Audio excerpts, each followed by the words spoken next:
Hello everybody. I'm just going to do another update on our blessing garden for the community. And I'll just do a quick one here for you just to show you. We got our new sign and our flowers are coming up pretty good. And we've got some tomatoes, some marigolds, more tomatoes, and they're all looking really good. We got beans, and there's some peas over here.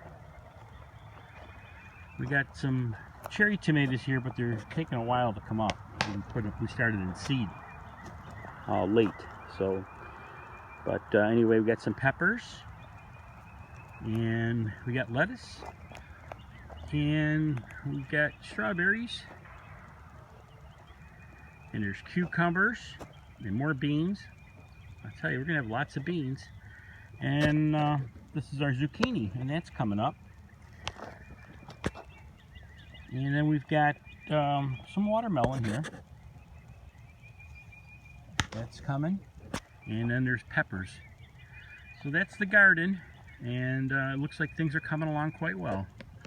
We'll talk to you later. Lord bless. Bye now.